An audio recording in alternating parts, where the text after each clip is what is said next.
Everybody, it's time for Startup Office Hours. I'm Scott Fox. It's great to see you. It's lunchtime here in Southern California, so it's time to talk about startups. My favorite topic, and well, hopefully yours too. We're going to be here for an hour or so today during my lunch break to see if I can help you get farther faster with your startup. I've been really fed up over my career by all the gatekeeping that goes on in the venture capital industry, so I'm here today to try to help you figure out how to bring your vision to life. The mission here of the Startup Council is to create more on-ramps for first-time, underrepresented, or any other kind of founders who are facing challenges. And I've been at this for a long time, so we're going to be taking your questions here live over the next hour or so. And even if you have an investor pitch you'd like to practice, well, we can do that too, just for practice. No, I'm not handing out any checks today. But the idea today is to help accelerate your learnings on the startup ecosystem.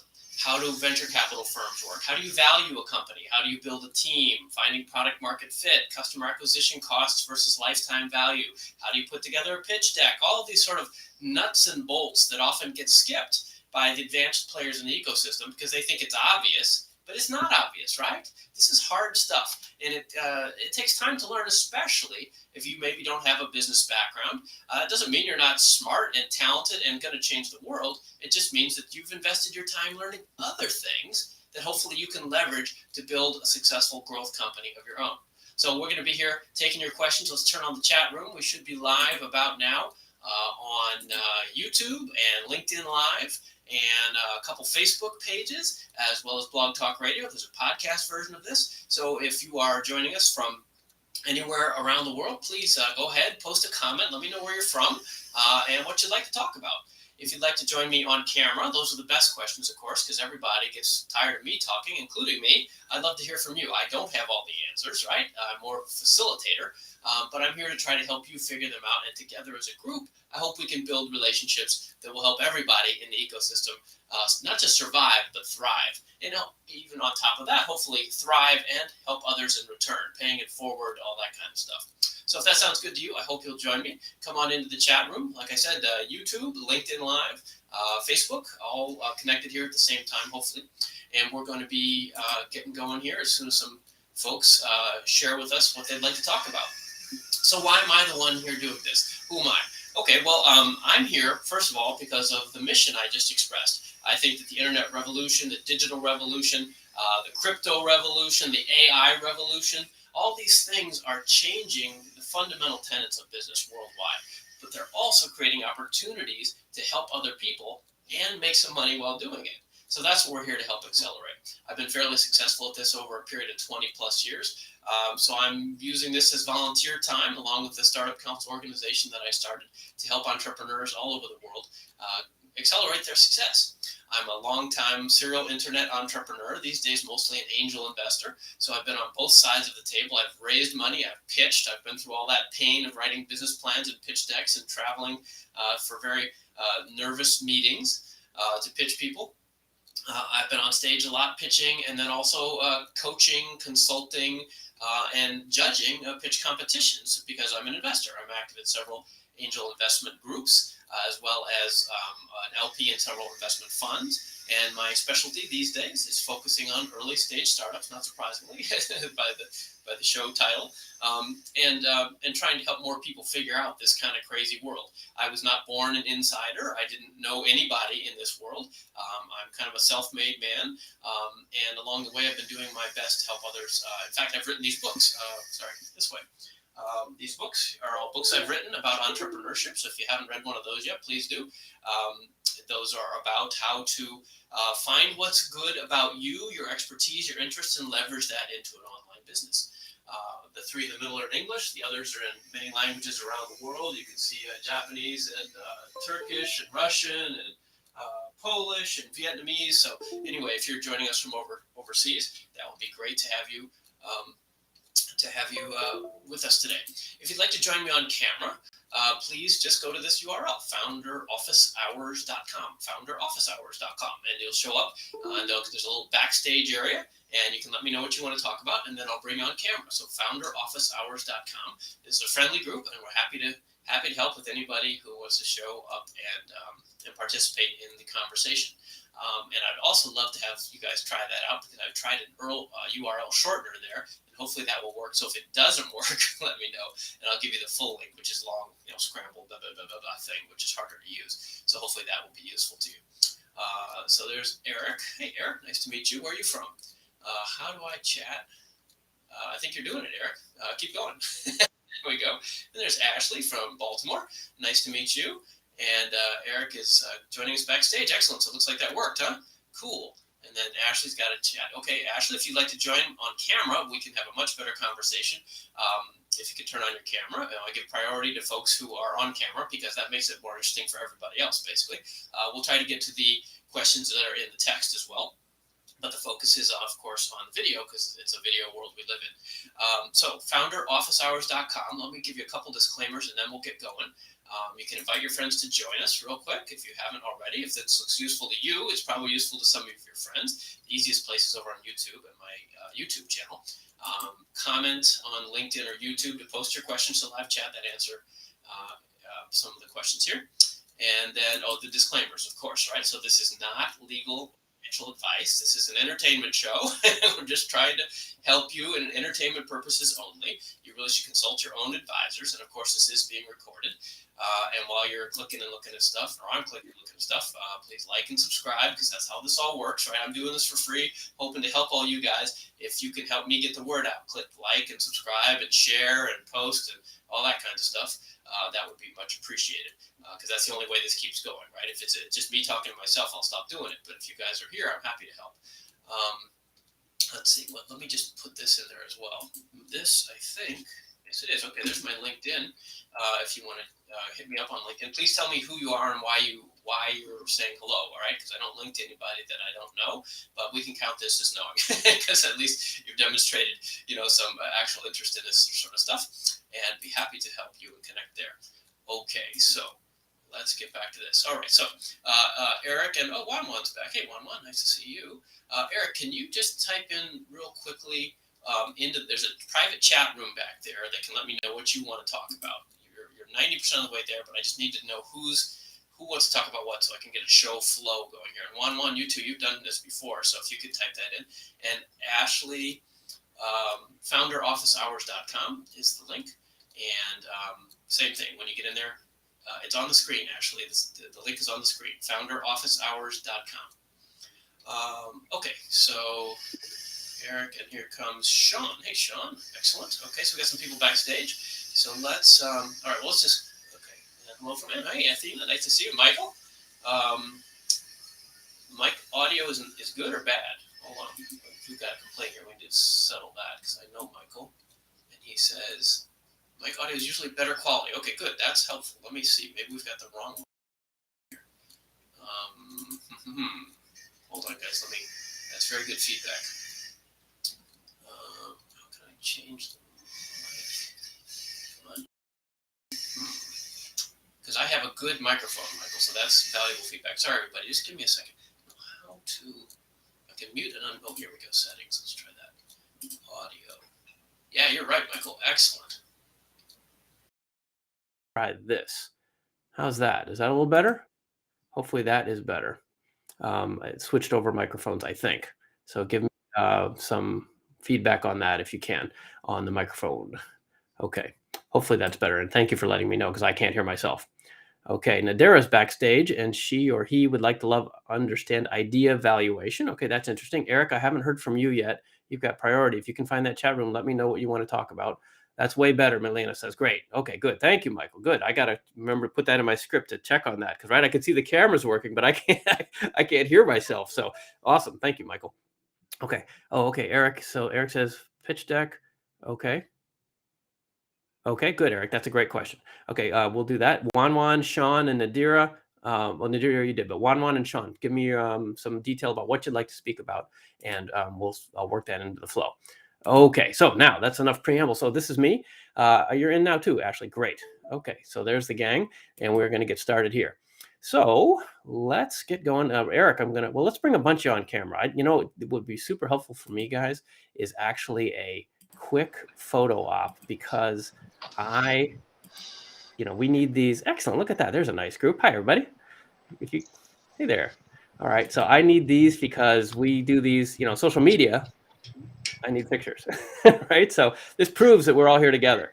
So can anybody give me a thumbs up or anything friendly looking like that? That would be super. Thanks, guys. I appreciate it. And okay, now we're going to focus on my friend Eric and Nadira, and Sean. We'll get back to you, okay? And there's Wan's coming too. Okay, Eric, after much delay, can you hear me, Eric? Go ahead and let me I know. can. Is my microphone on as well? Yep, that sounds good. Oh, fantastic. Okay, I guess what I've been struggling with for the last year, or actually more than that, is the very concept of investment monies. And often an investor such as yourself or someone else is not going to cut a check for $250,000 for a great idea until somebody has got a track record, minimum viable product, and some kind of sales happening. So Yep. the Grand Canyon in between that is, how do you get somebody? And so here's my theory, and tell me if I'm off, if I've come off the rails here. Okay. Set up a corporation of some denomination where I can issue stock and actually sell something to somebody, even though I might be selling 10 shares, 20 shares to someone, friends, family. And I've heard this before, but that would be the idea. They would actually be receiving some stock, let's say $10 a share. Okay. So they could buy 25 for $250, or hope my math is right. Mm-hmm. But something losable. Yeah. Does that make sense? And that, rather than, having Uncle Jim give you, $100,000 because he likes you, and then and then lose the whole pile and go, gee, sorry about that. And then nobody speaks to you at Thanksgiving. Yeah, that's right. So yeah. Does that make sense? Spreading it out and doing crowdfunding and that kind of thing to get it to the point where you can get minimum viable, put it out there, and yes. that kind of thing. Was that the approach? But set up a corporation and sell small pieces. I got you. Okay. So, That's okay, so I get the idea, and it is a rational approach, and it could work. It's not the way things are usually done, though. And I'm not sure it's the best way. I guess it depends on your family, your friends and family, right? And their appetite for this sort of thing, right? Normally, what I would recommend in this situation is to do whatever you can to prove some traction already, right? So if you literally have nothing, and I understand about the chasm, right? Like, you've got the idea, but you need to get from 0 to 1, right? That's the classic, paradigm, right?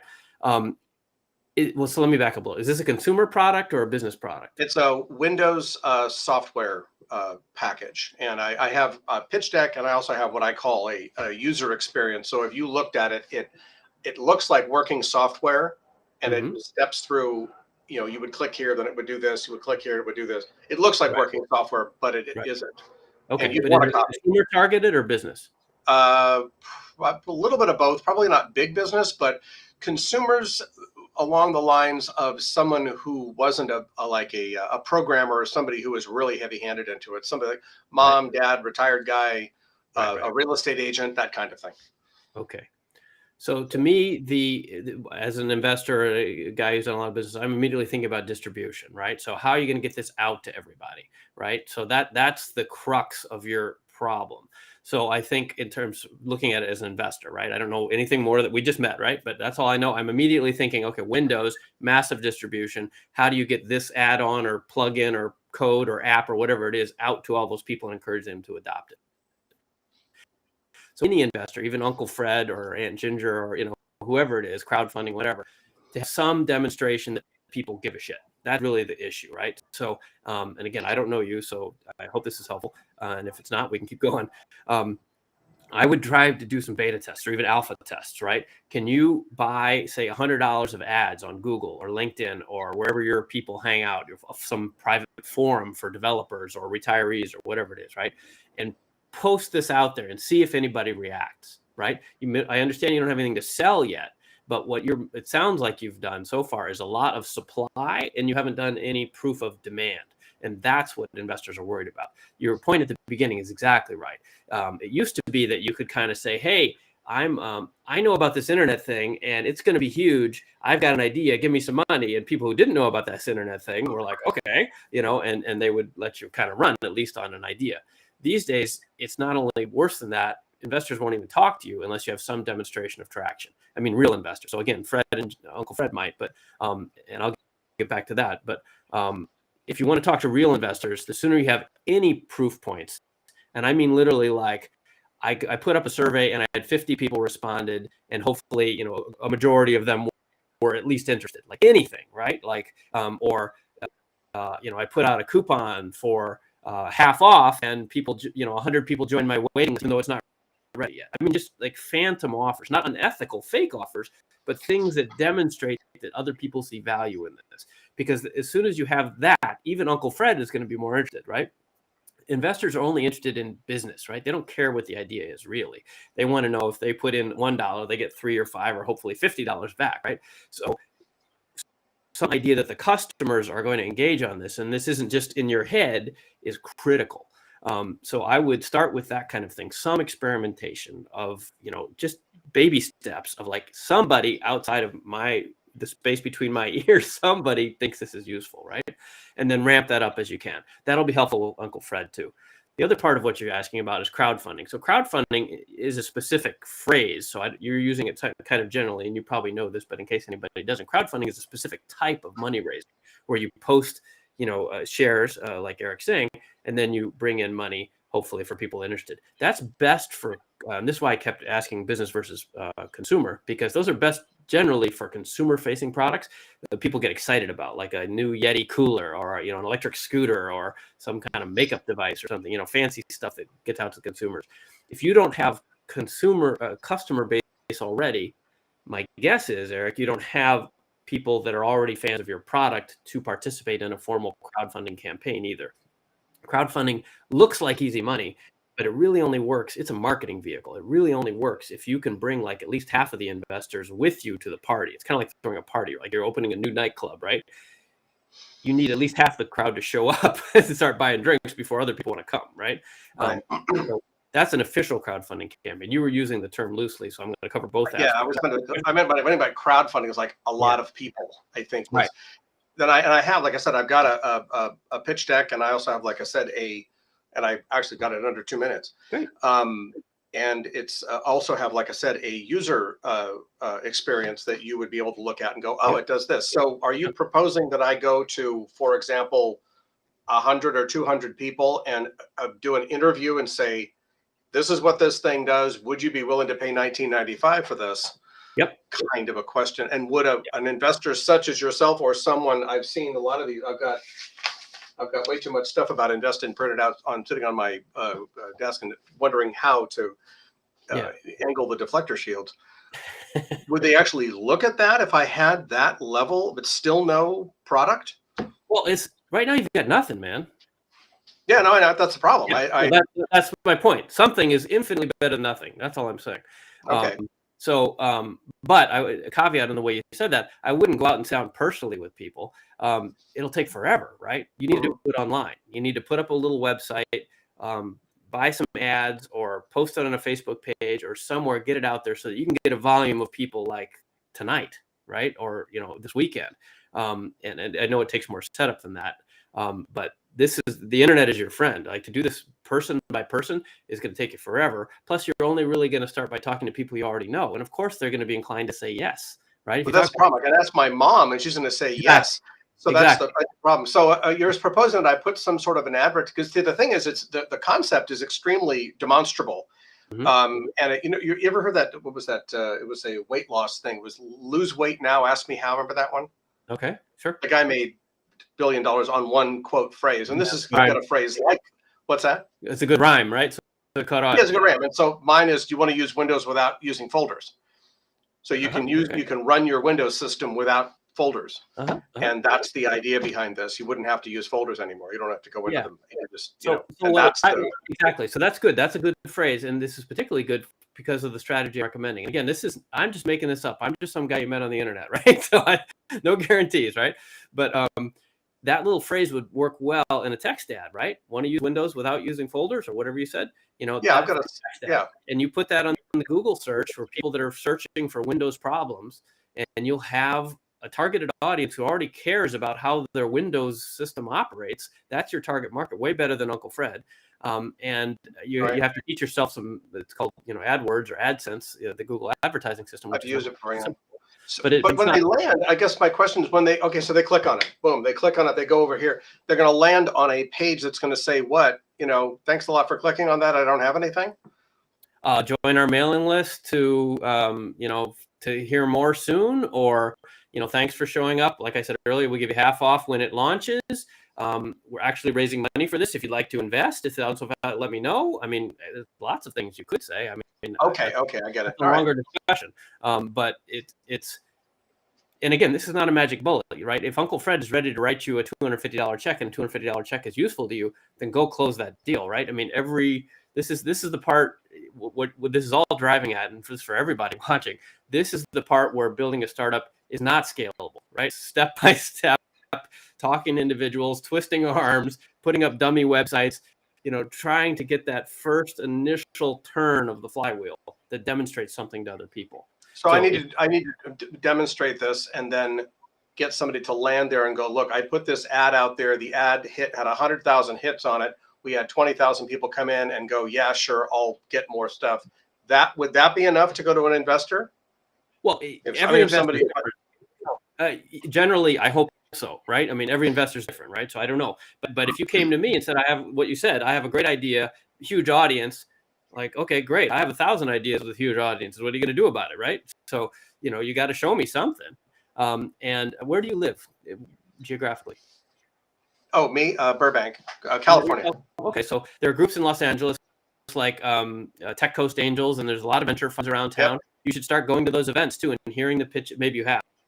I have, yeah. Start going to those.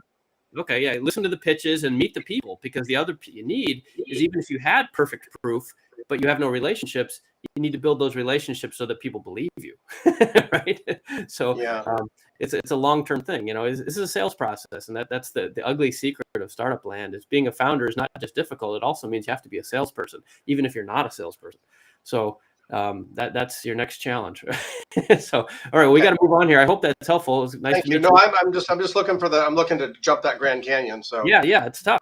No doubt about it. But I hopefully that'll get you on the way. And keep listening. We do this not next month, in December, and then in January. Yeah, in January I'll be doing this, and then we're going to be starting our masterminds groups online as well, like every other month in 2023. I've been lazy about that in 2022, and those are smaller groups than this, where we really bear down with group discussion and it's not just me talking, but the whole group. And so anyway, get on our mailing list. Let me put that mailing list. Everybody. I think I'm already on your mailing list, though. Okay, well, you probably are, but let me give it to everybody. Okay. Okay. So I have to not only prove, because the concept is pretty slick. I mean, of course, I thought of it, but every person I talk to about it goes, oh yeah, I'd love to do that. That'd be much easier to work the computer without having to dig through folders all the time. Sure. The concept is great, but investors don't invest on concepts anymore, and that's why you asked, right? So yeah, okay. You need something more than that. I need some traction, proof that people are in fact interested. Yeah, and try to organize. That's my opinion, right? One guy you met on the internet. All right, nice to meet you, Eric. Let's see who's next here. You bet. Nice to meet you. I think Sean was. Oh, hold on, let me just look what you guys posted in the chat and have this make some sense. So it's.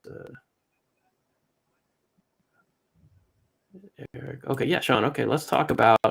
Okay, so, all right, here's our friend Sean. And how's it going? Hi there. Hold on, Sean. My mic's working. Everything's going well. Yep. One moment. Awesome. Here. Let this. Still gotta turn off Eric and bring.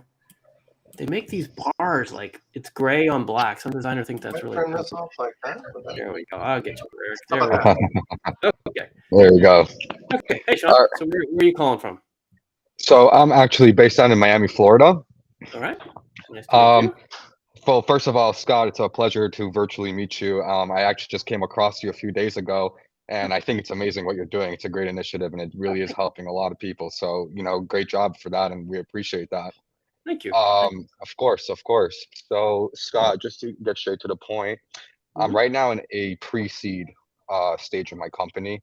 I'm in the middle of building out the beta version of my product. And essentially right now, I have begun raising funds for my pre-seed round. And, the $1 million question, or potentially down the road $1 billion question, is the company's valuation.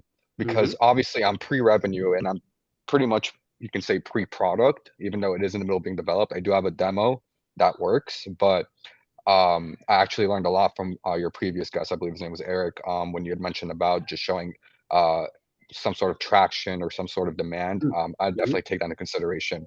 Mhm. But besides just that, I mean, it's, everyone I've spoken to thinks it's a great idea, and it's I showed them the demo, and I think it's well. Now, Congrats. thank you. Yeah. So now I'm just kind of like trying to figure out what should I put as my company's valuation, because obviously I can't say it's $100 million company when it's pre-product and Yeah. pre-revenue. It just, you look ridiculous. And I want Yeah. to obviously, Right. you know, be fair. I know I'm working with investors, and we both have an incentive for them to get the lowest valuation. For me, obviously to keep the valuation at a reasonable rate to keep myself incentivized and motivated as well. So I Yep. just wanted to kind of figure out, how do you come to like a middle ground with Yeah. justifying a Okay. valuation at this Well, round? let me ask you a couple qualifying questions. So, is it a software product, hardware, consumer It's a product? software. Yes, it's a consumer-facing software product. It's on a mobile. It's gonna be on the mobile app and Google, like Apple App Store and the Google Play Store. So Okay. it's a mobile app for consumers. Okay. Yeah. And it's not in market at all yet, right? No, it's currently under development. No, it's not in the market. Okay. And have you talked to investors? Has anybody made an offer, or you have any? Yeah. So I've actually personally, I've talked to a few investors, and I've managed to successfully raise some funds. Oh. But those are people that I generally know. Mhm. They're people that are just wealthy individuals, and they're Mhm. not necessarily, like I would say private equity investors. They're more of like real estate and other businesses. They're not really focused in on private equity and startups and things of that nature. So, that's not their expertise. So I haven't spoken to like a real sophisticated investor who actually, is involved in angel investing in startups Right. and things of that So there was nature. no valuation assigned when this other money came in? There was, yes, but I'm trying to obviously raise that valuation from Mhm. that initial round. So now Okay. I'm at a point where I'm trying to justify a higher valuation than the previous one. Yeah. Um, you know, so And that's the what whole was that thing. number? What was the valuation previously? I mean, it wasn't really a valuation. You can say it's like at $1 million valuation based on the percentages, but it's more of like a founders round because they're coming in with capital and also expertise. Okay. But I'm trying to, let's say, raise it right now, Yeah, yeah. and you know essentially, that's the whole thing, is how do I justify the valuation currently? Yeah. um you Okay, so know here's the deal. Literally the deal. Early stage software companies are valued between 2 and 4 million. That's it. So pick I'm a number. sorry, you broke Um, up. You said they're valued between what? 2 and $4 million. 2, 3, Two. $4 million. That's it. Right. There's a lot of hand waving about how you actually value the company. There are many methods, involving discounted cash flows and the Berkus method and all kinds of stuff. But those generally are only really work once you have cash flows to value, right? So at the beginning, what's really happening is, as you said, and it's a haggle, right? On both sides, everybody wants the best deal. But the other pieces are that if they're smart investors, they want to only take enough of the company to make their share, but leave enough for you to be excited about it, and keep working hard, and also a big enough chunk Of to course. allow your employees. You need to set aside 10, 15, 20% of the stock for future employees, Or right? an As option pool, right? not Yeah. right. Exactly. So, Mhm. so that's kind of where you are. So if you were at a million roughly Right. before, um, I know it sounds silly, but you just kind of pick one. I mean, if you're feeling aggressive, say 4, right? If they're smart, they'll say 2, right? And you'll end up around 3.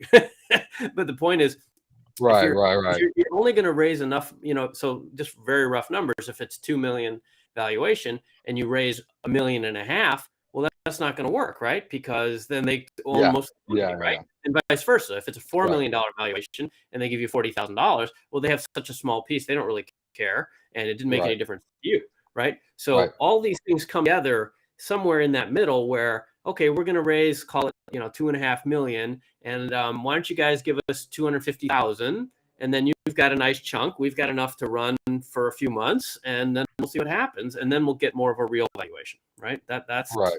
That's the truth, Right. and there's no right answer. The in between Right. here is something called a safe note. Do you know about safes? Yeah, I'm familiar with safe notes, but I was thinking about saving that for my seed round. because that's obviously where I plan to raise a lot more capital, and that's where Okay. really the valuation comes into play. So I'm Mhm. not sure if you can do safe notes in successive rounds. I'm not sure how that works, but I It was would be a saving the little safe weird. note. Yeah, it would be, right? So I Mhm. was thinking of saving that for the seed round and Yeah, kind of doing more of a fixed round for the pre-seed. right. Yeah, that would be a You know, little that's weird too. Honestly, it's usually done the other way around. Let me back up. For those who don't know, a safe note is simple agreement for future equity. So it's a deal that's not really a deal in the sense that people give you money and it's a simple agreement that in the future you'll give them equity, right? So they give you, say, $100,000, but you don't know exactly what percentage of the company that's worth because you agree that later, when more sophisticated investors put in more money, they're going to insist on an actual valuation, and this deal will be adjusted based on whatever those later professionals decide. And it's a very common thing these days, for exactly this problem, right? Because nobody really knows. If you have to say it's worth 2.638 million, that obviously it's made up, right? Because you don't have any revenue. So a safe is a way right. around. Generally speaking, you don't usually do a priced round, in my experience anyway. And people, actually, by the way, if anybody has comments on anything I'm saying, go ahead and put them in the chat room. I don't have all the answers here. You guys can welcome to talk to each other.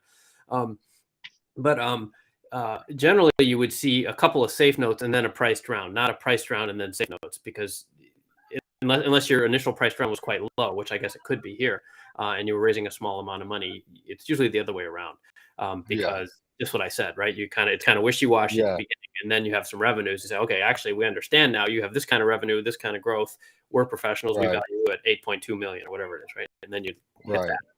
Um, Now, I'm just assuming real quick that when you're in this early stage trying to raise funds, the main thing investors are looking for is, I'm assuming, the team and the opportunity and the product, right? There's not much else to really base their investment decisions off of besides the team and the product itself, the opportunity, the potential they think that it has. So yeah, that am I I guess am that's I fair. really missing anything else? And was there any other factor that's missing that I need to focus on besides the team and the product opportunity? I think those are good. I would break down the opportunity a little more, though. Back to what I said to Eric earlier. The problem these days, and this everybody listen to this is a big deal. The problem these days isn't the ideas or even the team; it's distribution. There's so much noise. Everybody's on the internet competing for everything, right? So any Mhm. idea you have, I guarantee you, there's 10 other people doing something pretty close. Probably not as good as Yeah. you. But I'm not saying just you, Sean, but everybody, right? Right. And Yeah. Yeah. investors need to know is awesome team, love your idea. How are you going to reach the audience? That is the hard part, right? So that's the piece I would think more about. So opportunity is correct, but the pieces that feed It's that it opportunity it's all equation. about the execution. It's all about the execution. I get what you're saying for sure. And Yeah. lastly, just one last question. Huh? Um, regarding reaching angel investors, I know there's plenty of ways like LinkedIn. Mhm. I'm in Miami, so would you recommend like I guess like meetups, Mhm. like things of that nature? Yeah.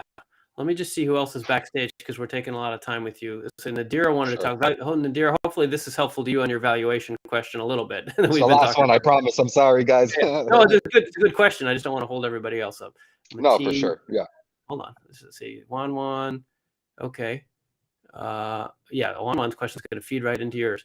Ashley, can you post, and Mateen, can you post in the private chat backstage what you want to talk about? I think you did in the other chat, but it's scrolling fast enough I can't read it. So Mateen and Ashley, there's another private chat room back there. I'd love to have you. Just give me a tease here, and then we'll talk to Sean here just another minute, and then Nadira will get to you as well.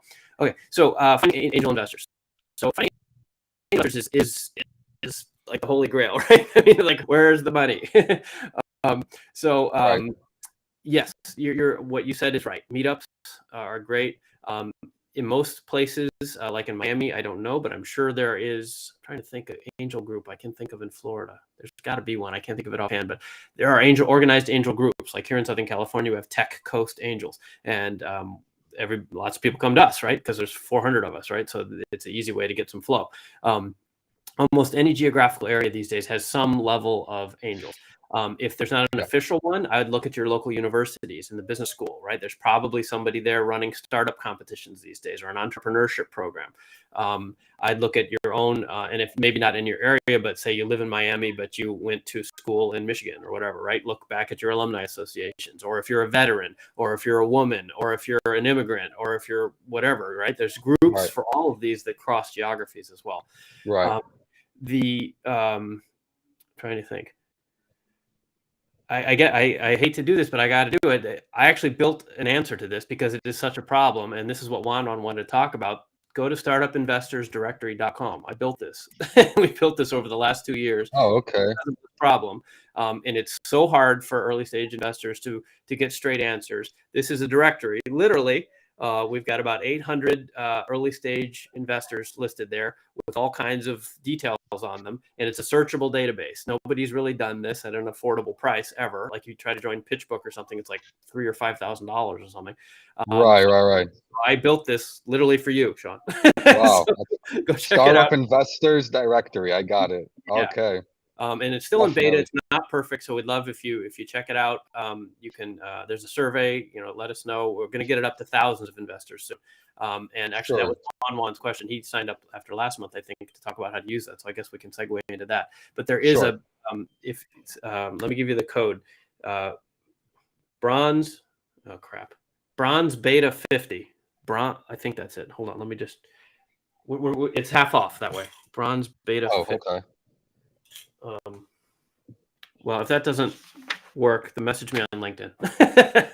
You got Bronze Beta 50. Yeah, Beta 50. for the bronze level membership, which is the basic one. But then you can get in and look around. And like I said, it's not finished yet, but this is the problem, right? I literally spent the last 18 months building this because it's so difficult. There's so much noise, and hopefully this will be helpful. So anyway, thanks for the awesome. Thanks. Of course. Thanks. I appreciate you taking the time to answer all those questions. Thank you so much, Scott. You're welcome. Nice to meet you. Hey, Juan, you want to turn on your camera and we can talk some more about that if you'd like. There he is. Okay. There's Juan. Hey, nice to see you again. Good to see you again. Okay. And Sean, thank you. We're going to talk to Juan. Okay. Sorry, Nadira, I am going to talk to you. I swear. But Sean led right into this question. So go ahead, Juan. How's things? Yeah, no. I signed up, like you said, last month on your startup investorsdirectory.com. And what's the best way to reach out to, each investor? Cold email, phone call, LinkedIn, Twitter. Yeah. There's so many, contact links there. That's right. Yeah. Okay. Well, it's a great question because this is the piece a lot of people screw up, right? Which is and I'm not accusing you of this, but you're smart enough to ask the question. So you obviously understand this. Not all investors are the same, right?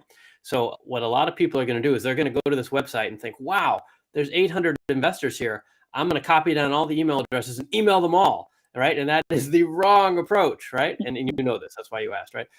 Don't do that. That's just stupid, right? You're wasting your time and you're wasting theirs. And you're making it harder for other entrepreneurs too, because you're just spamming, right?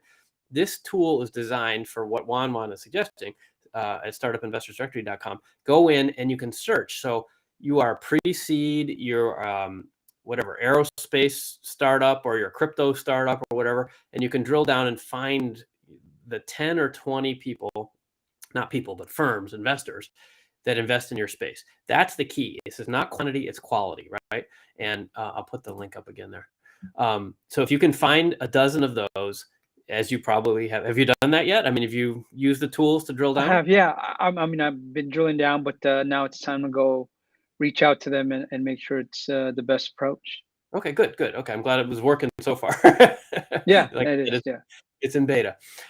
Okay, so then the next step is to research the ones that you really like, and then your question was, is it email, is it Twitter, is it through the contact form on their website? The answer is yes. It's whatever works, man. And the difference is that sounds like a spammer's recommendation, but what I'm suggesting is if you've done the research right, you know what they've invested in already. And that's what I want people to get out of this website, is understanding that the best investor potentially is one who's already made money in your space, right? If you just go to the random people, who knows what they're doing? Who knows if they even still have any money, right?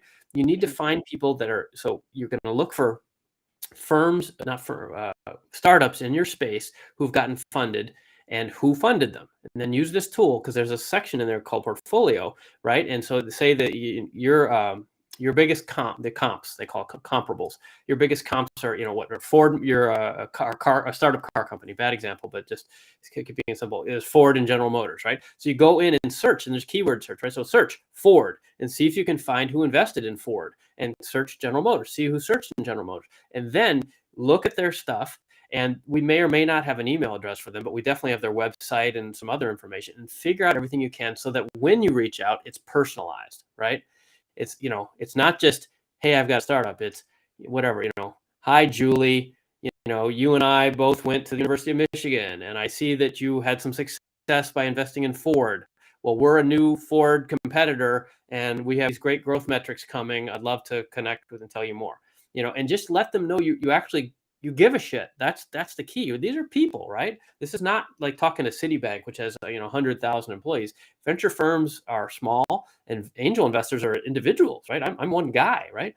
So you got to like make it, show them you care. It sounds stupid, but it's like, this is like dating. Honestly, this is more, it's like not Tinder dating. This is like actual dating, like making friends and building a relationship.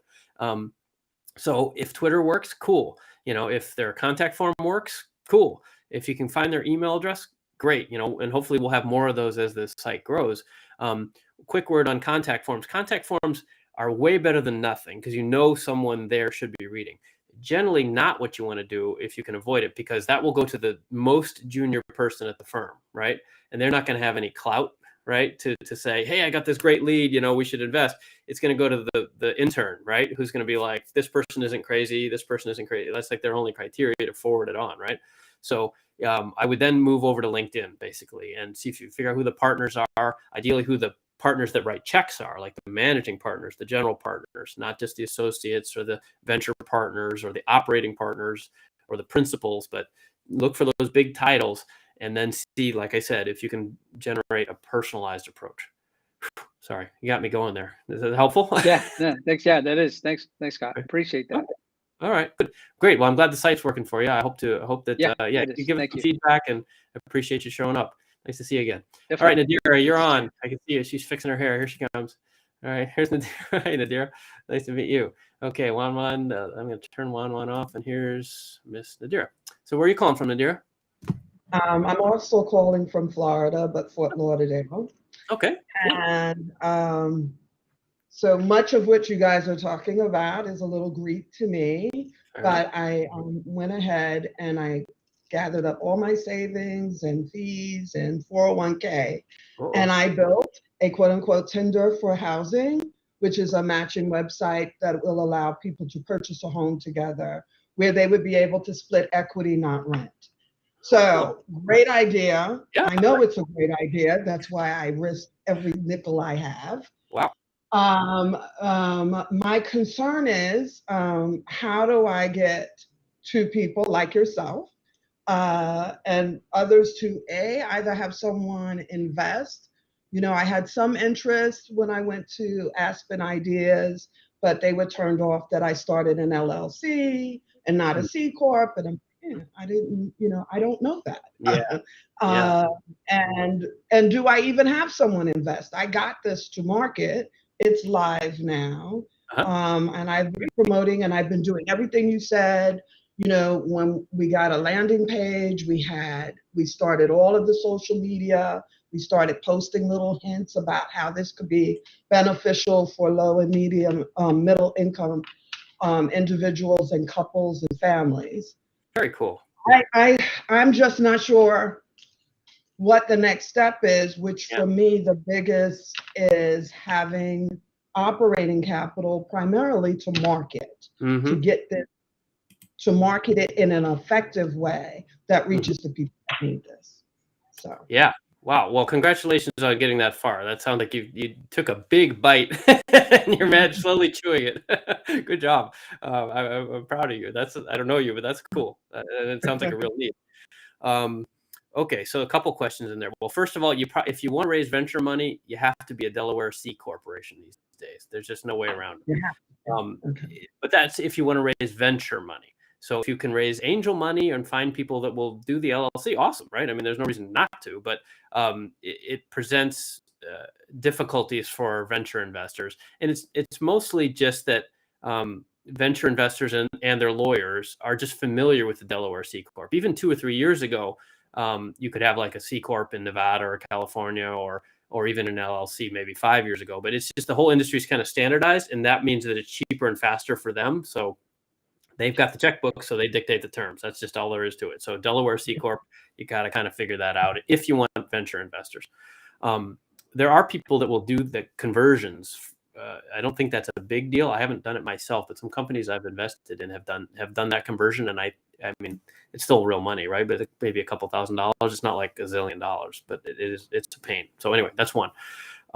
Okay, so then it sounds like you're in market, which is awesome. Good for you. A lot of people that have that kind of idea don't ever get there, right? There's a lot of talk, they don't get there, so that's awesome. So I guess your question really boils down to how to meet investors. Is that really the hard? I don't even know that. So you sort of answered the question about valuation. Oh, okay. But how do I prove it? How do I show it? Right. Okay. What is the short answer there is kind of what I said to Sean, is it's made up, right? People will talk all day about different ways to calculate it. And they have to calculate, right? Because they're fiduciaries. They're managing other people's money. They have to prove by a mathematical formula that they think that you're worth this, right?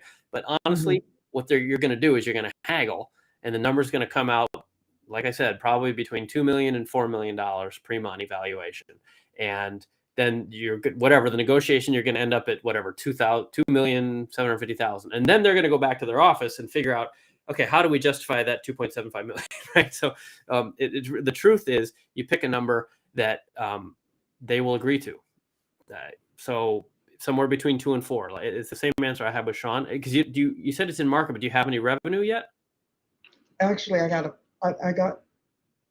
the first little bit of money to come in 2 days ago. So. Oh, congratulations! That's awesome.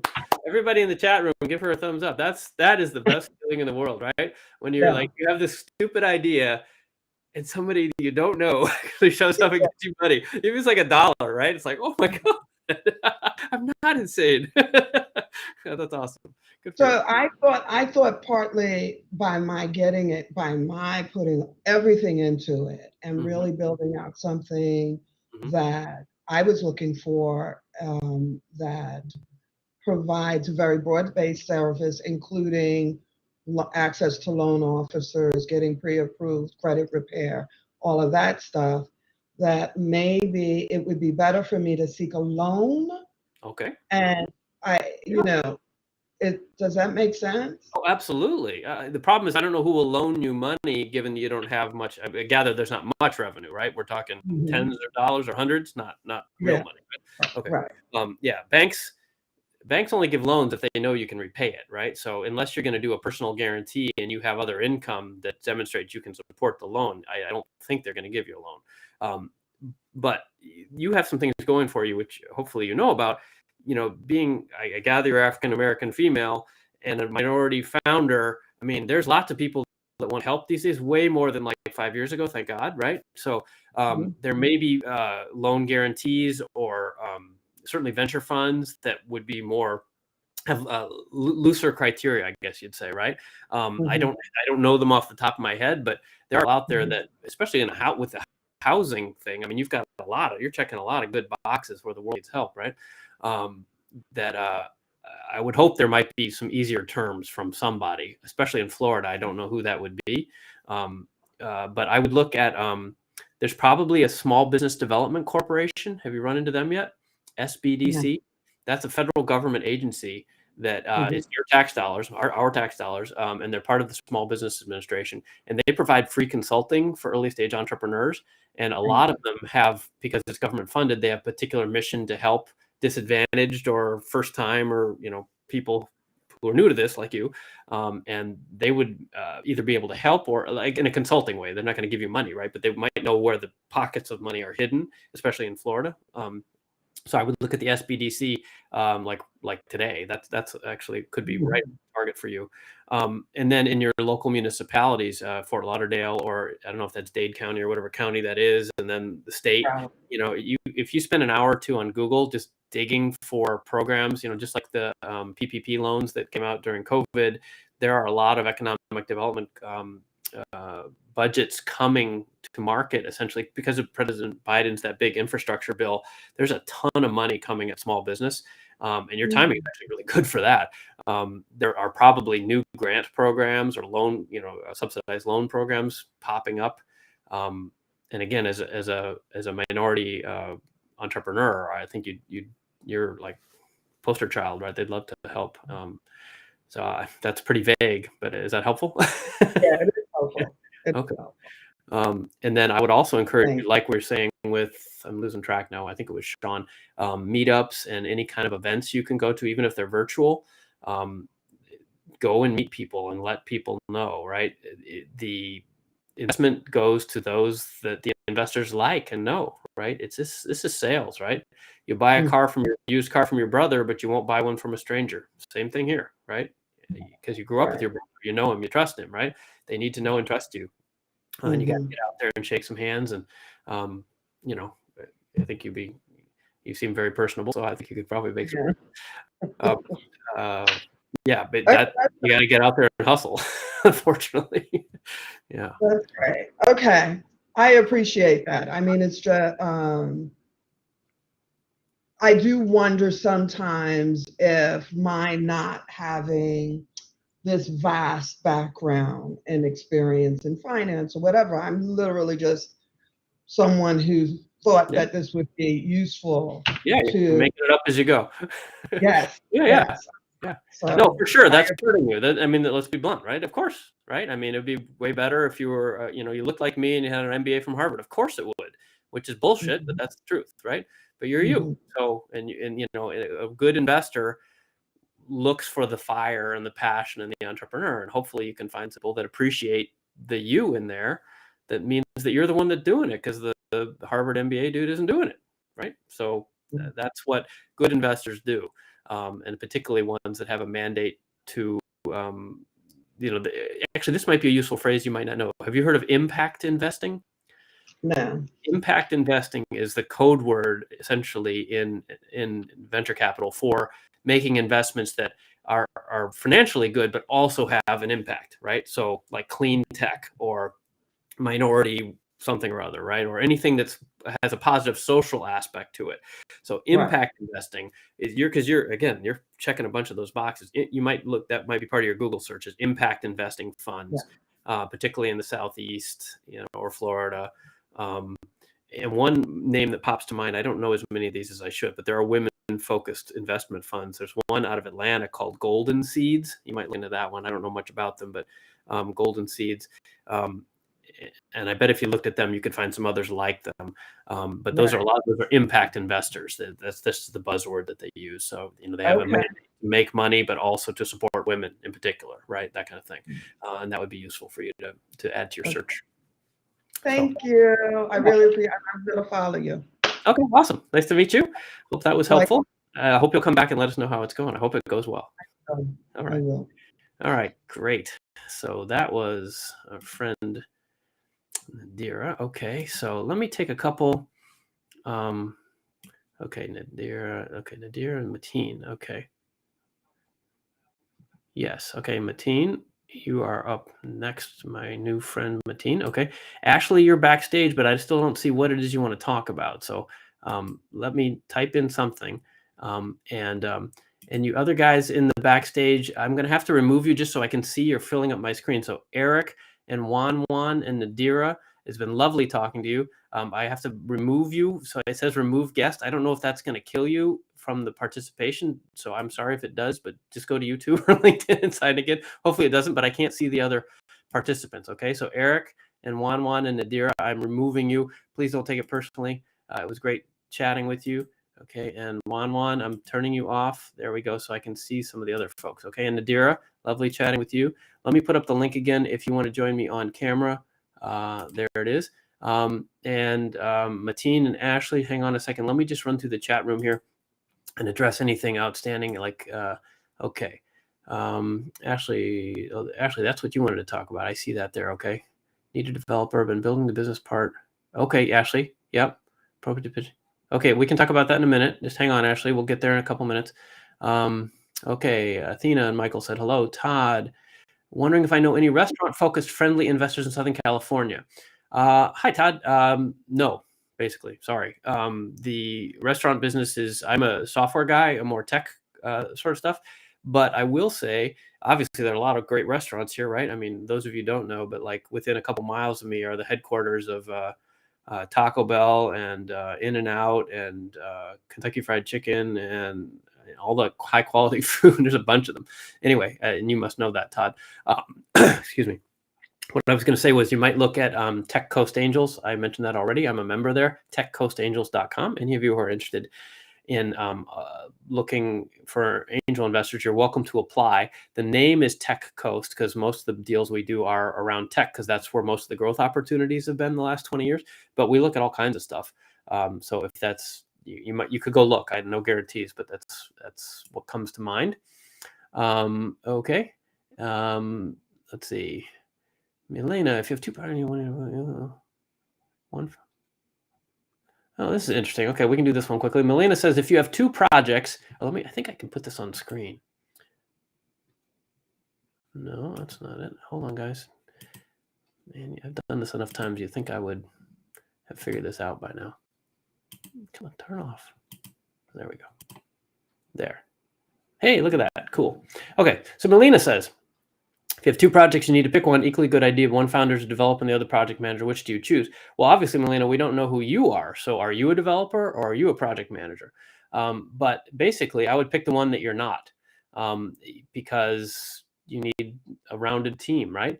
And particularly if you're not technical, I would pick the developer because that's the hard skill, honestly. There's lots and lots of people that are good talkers. There aren't very many people that can actually build things. And also because developers are in such demand that that gal or guy is going to go get a job quickly. A project manager, they'll get a job too. I mean, but it's developers are hard to find. So if you have the opportunity to partner with somebody who knows what they're doing, that's what I would recommend. Okay. And that was Melina. Okay. Let's see. I'm looking for. Okay, small business. Oh, this must be Alan. Okay, so Alan's back with he's looking for small business contestants. This is a comedy club in New York City. You can see that in the chat. And Alan, why don't you put the URL for your thing there? It's hard to, or did you? You must be in New York City on December 18th. So that's pretty specific. B Diamond, how to pitch for a startup real estate company? I don't know, B. Sorry. I mean, that's too broad a question. Safe note, does that get tricky? Mary says, yes, it does get tricky. I think we covered some of that. You're looking for a formula. Well, okay, this is a valuation question. So you put $1 million, a company has $1 million valuation, pre-money. Somebody puts in $100,000. So you think they'd own 10% of the company, but they don't because the company's now worth $1.1 million and they own 100,000's worth of $1.1 million. I think I did that right. It's complicated, right? And then that's called the post-money valuation, 1.1. But other than that, Mary, there is no formula. It's like I've said a couple times now. It's negotiation. What they will pay, what they want, and you will give up what you want to give up for that amount of money. There's no. It's not easy. That's why. That's why people keep asking questions about it. Okay. Oh, and Todd started out at Tech Coast Angels. Okay, well, that wasn't helpful. Sorry, Todd. I don't know restaurant investors. I'm sorry. There are actually, I've got a tip for you. Well, no, these are software companies still. I guess I would do what the other folks are doing. And Mateen, I'm coming at you next. Sorry for the delay.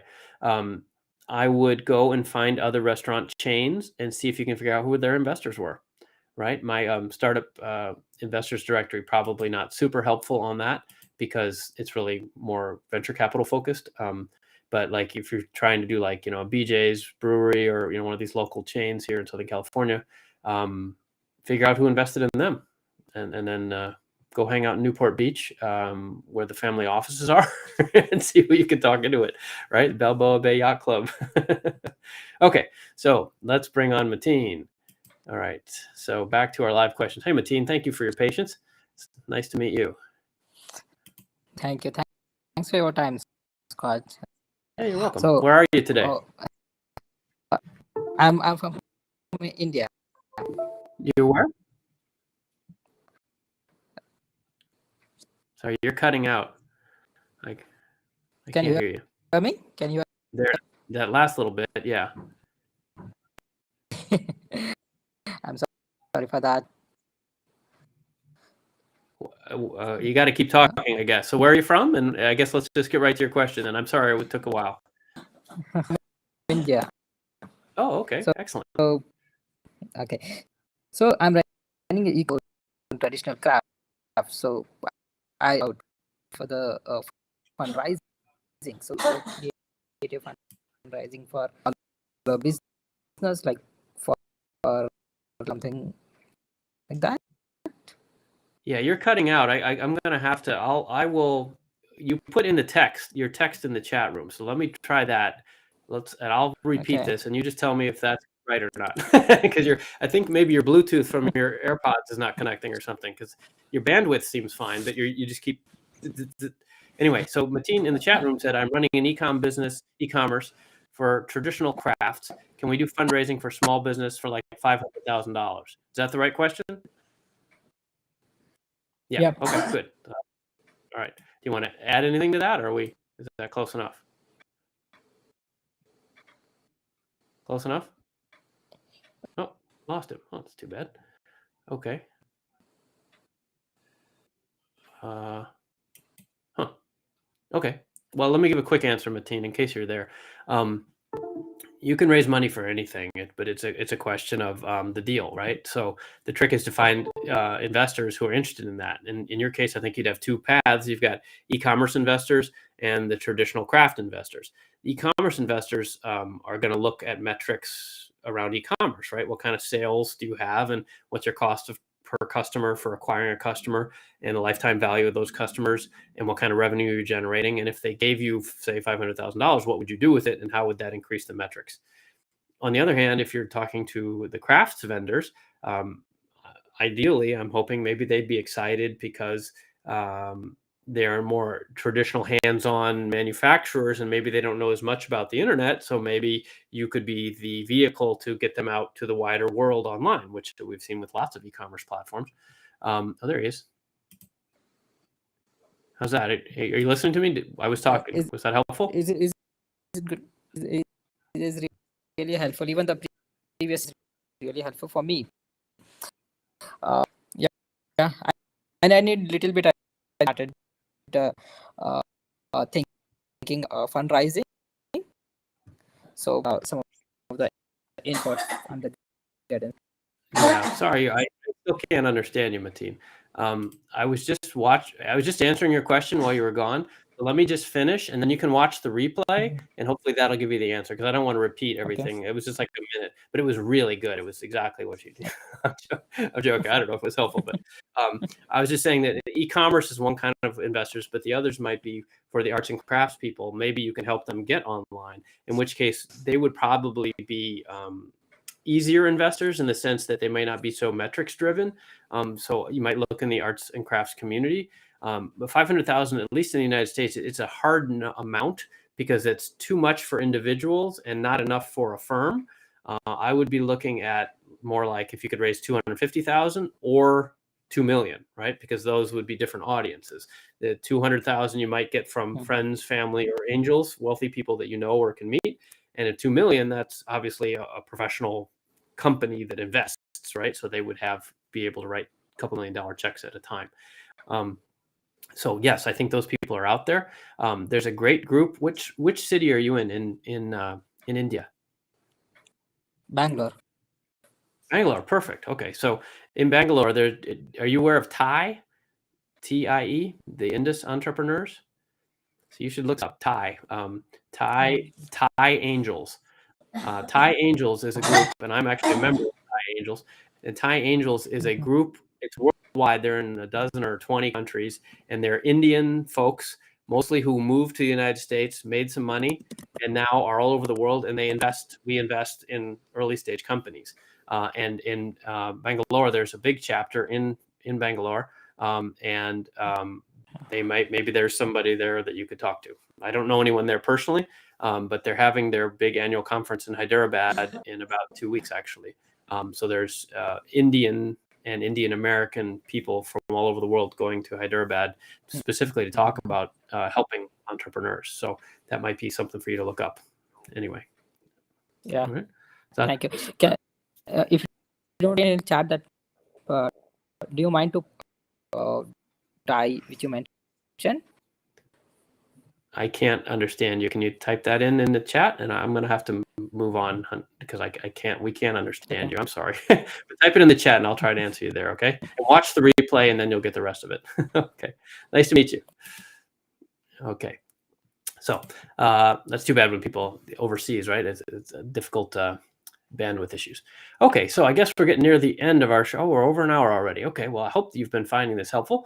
I think so. We've got a couple more questions here. Let's see, here's that website again. If you want the code is bronze beta 50. Yeah, bronze beta 50 if you want to try that for half off. We're keeping the price down as low as we can to cover the costs. You know me. Let's see, I think I covered everything. We got a couple more questions in the chat here. Let's do that before we wrap up. Oh yeah, so this too. If you, I run workshops as well. We'll be starting those again in January, which are groups. It's not just me talking. A bunch of the people in the chat room have been to these actually. I do them in person here in Southern California, but also online sometimes. And then we get everybody in a big Zoom conversation, and they're really fun and quite educational, I think. So check that out. Get on that list if you'd like. And this is our larger mailing list. This is actually really useful. And it isn't just events from a startup council. We promote all kinds of great events, all kinds of things. And especially, I know a lot of you are trying to figure out how and where to meet investors. This is how, right? Get on that email list, and then you'll see a bunch of events, and either in your town or not in your town. Because I know so many of you don't live, in San Francisco, right? So you can get on virtual events and meet people worldwide. That's one of the few blessings of the pandemic, is we all got much better at Zoom calls. So if that works for you, you can participate in events worldwide, and startupeventnews.com there should take you to an email sign up and get on our list.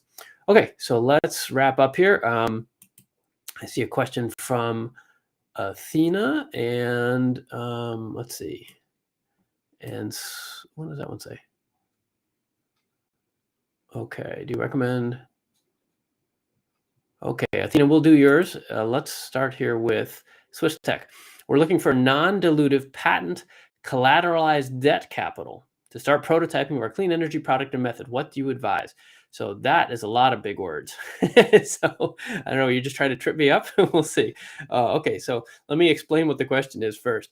So non-dilutive means basically grants. Like sometimes the government will give money to incentivize certain areas, like the government of say, this is Swiss Tech. I don't know if you're in Switzerland or something, but like the government of Switzerland will give grants. They'll give away money to companies that look like they could improve a certain area, like solar or something like that, right? So non-dilutive means that somebody's giving you the money. It was hard to believe, but it does happen, especially in areas that are important for government needs, like defense industry or clean tech or all the kind of things that support society.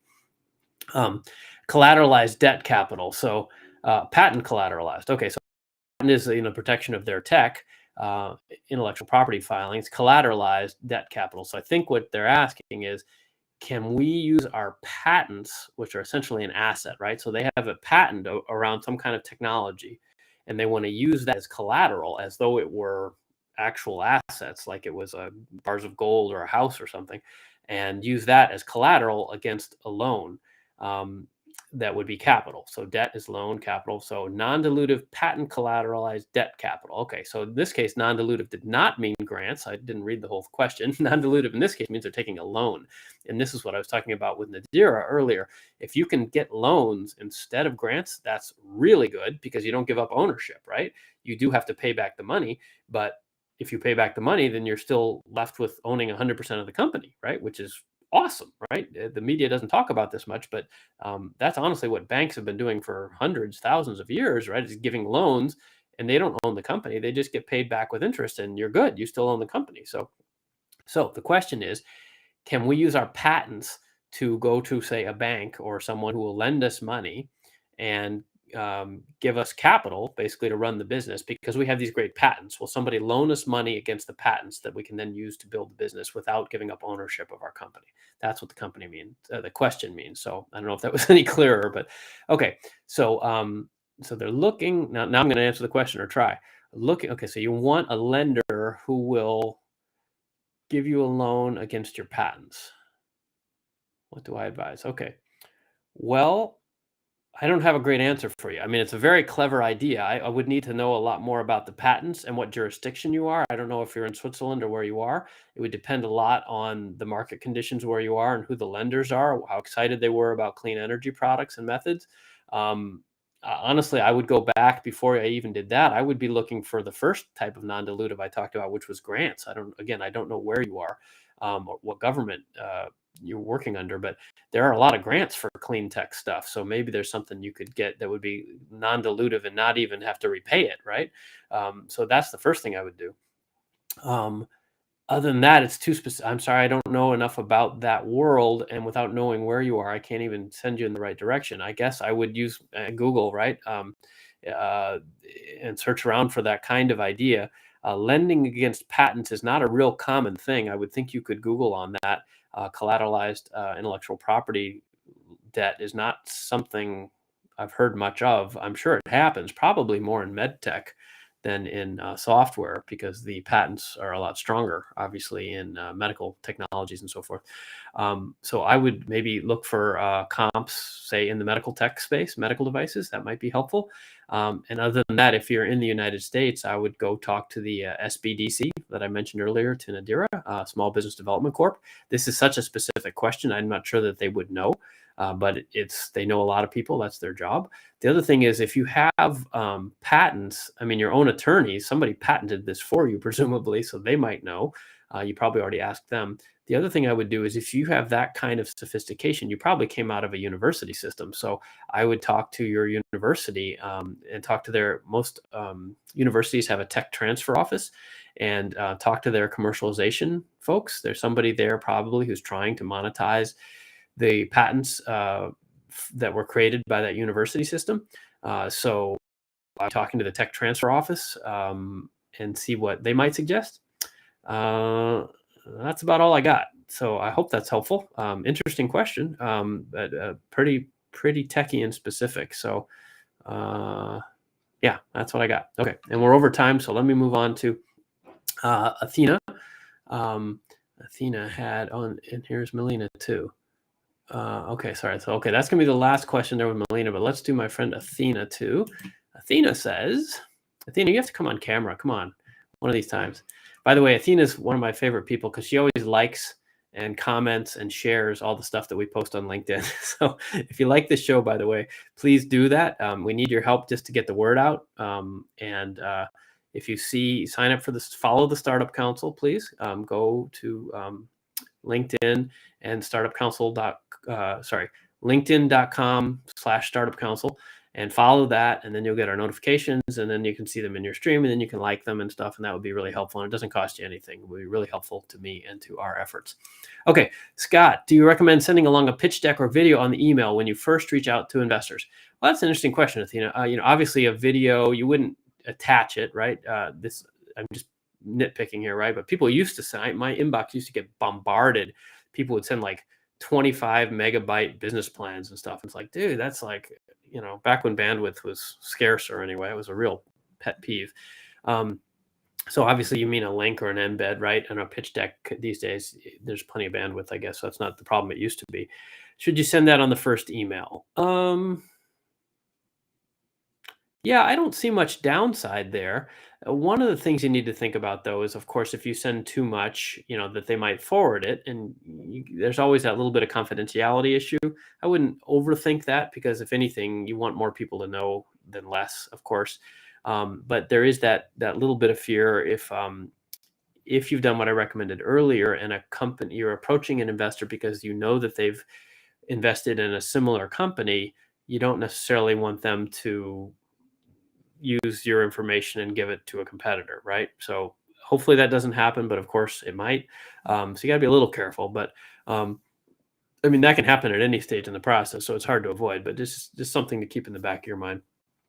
I think the shorter answer to your question is maybe, and you're pretty smart, but like, it depends on the situation, right? If you know the person, or you have some idea that they would be interested, the more you send, the better, right? But all the studies and all the blog articles and the whole internet says, keep emails short. People have no attention span. You really got to make it short and sweet. There's tons of examples out there of pitch letters and pitch emails. And very few of them are longer than about 2 or 3 short paragraphs, like maybe 6 sentences total. To me, that I don't agree with that, honestly, because I hardly even know who you are. You got to tell me more than that, right? But but if it's personalized, like we talked about earlier, like I know you because our mutual friend David, and I know you've invested in this other company, and we're kind of like them, and we've got some traction. If you've got good stuff to say that shows you're actually really talking to them, not just blanket spamming the world, the email can be good. And then the pitch deck or video is appropriate, right? Because you've kind of set it up and you say, if this sounds interesting, please see the attachment or click on this link. And, and it can move the conversation a lot faster, right? Because you don't want to be hiding the ball. Investors, we get flooded with pitches all the time. And if you make me work and say, yeah, I might be interested, but I really don't know what you're talking about, I'm not even going to send that email, right? So you got to give us enough to chew on and make a solid decision without overwhelming us. So not a clear answer. Sorry. I hope that's the fact. I hope it's useful though. Nice to see you, Athena. We're going to be doing in-person events again in starting the spring. So hope to see you again face to face. Okay. Okay. Is our last question for today. How do I get that on the screen? Hold on here. New messages. Swiss Tech is in Atlanta. Okay. Yeah. Okay. Yeah. Go to Georgia Tech. Absolutely. They would have a lot of opinions about that kind of thing, I think. Or UGA, or Emory. Okay. Here we go. Milena has an application with 500 users-ish, but I'm not looking for investment until I start selling, right? Is it wrong or right? Created myself and funded by savings. No, Milena, that's exactly the right approach. Good job. Good job, Milena. I hope you're still here. We're late in the show. But yeah, you just posted that a few minutes ago. Good. Okay. So Milena, where are you? I'm just curious. I always like to know where we're reaching. Everybody, if you're watching, I'm curious where you're from. Okay. So what Milena's doing is bootstrapping, right? She created it herself and she's funding it by her savings, kind of like Nadira was doing earlier, right? This is the best way to do it. Well, it's the best financially because means you don't have any outside investors, which means that you don't have any other bosses, right? And you can do what you want and you control your own destiny. Of course, the trade-off is you don't maybe have any money, right? So you're getting your ass kicked worried about this and you're spending your own savings and really risking a lot. And that is not an easy life, right? I've done this. Yeah, well, enough said. It's painful, right? So if you are, Milena, if you are actually have 500 users, and you have a path towards selling, absolutely. You don't need the outside money. I mean, well, right? I mean, if you know whether you need the money or not, but if you don't need the money, don't take it. Absolutely. The longer you can wait, the better. Because like we were talking about at the top of the show with Eric, I think it was, if you go to investors and say, I have this great idea, please give me some money, they might give you, the valuation will be low, right? Which means that you lose a lot of the company when you accept their money. But if you go and say, I have this company and we're actually have these many customers and we're making this kind of revenue, and you can see from that in 6 months or a year, we'll be making this kind of revenue, then the valuation goes way up, right? Because you look like a real company. And therefore, for the same amount of money from them, you give up less to the company. That's absolutely. No, I think that's the right approach. Of course, I don't have all the details there, Milena, but you're from Serbia. Cool. Are you in Serbia? I don't know if I've had anybody tune in from Serbia. That's awesome. Congratulations. She's a developer and her application's been online for a month. Awesome. Very, very cool. How did you hear about this? I'm curious. I'm glad we're reaching Serbia. I didn't realize. Please tell all your friends in Serbia. I'd be happy to help. Okay, but good for you, Milena. That's exciting stuff, especially as a female developer. Very cool. Not an easy road, and that's super cool. Okay, so I think we are in our last moments here. Okay, here's the Startup Council. If you can, go over there and follow them. Would really appreciate that. And let me just check my notes here. Yeah, okay, did that. Okay, and yeah, okay, so we're going to be dark next month. which is because of Christmas, right? So I do this the fourth Tuesday usually. So the next one is in fourth Tuesday of January, which is like the 20 something, I think, whatever that is. You guys can probably figure that out. Maybe somebody can even post it in the chat. And would love to have you follow and like and share all that stuff. If you'd like to connect with me personally, I'm happy to do that, but you have to write me a note. I don't respond to just random connections, right? Tell me who you are and what that you watched this and whatever, that kind of thing. And then I'm not great at keeping up with LinkedIn messages because I get so many. But if you want to reach me directly, you can do that through scottfox.com. There's a couple pages there about how I can help, including like investment opportunities that I recommend, or the startup investors directory.com link. And if even like you want to book a personal call with me, I do a few of those each month, and all that kind of stuff. So I think that is it. Whew. Man, I talked a lot. All right. 1:20. All right. Now I'm going to really go get some lunch. So I hope you've had a good time with us here today. I'm Scott Fox. I'm with the Startup Council, and I've enjoyed talking with you guys. Hope it was helpful to you. Please tell your friends, like and share and comment and smash that button and all that stuff. In the meantime, keep doing what you're doing. Entrepreneurs are the best hope for the improvement of humanity. I'm convinced of that, and that's why I'm here doing this. And I hope that you'll have a great time the rest of today, and that you learned something, and that you'll continue forging ahead to make the world a better place. The end. Thanks for watching. Hope to see you again next month. Go ahead and sign up for that newsletter. We'll keep in touch and hopefully provide you more encouragement along the way. Thanks for listening.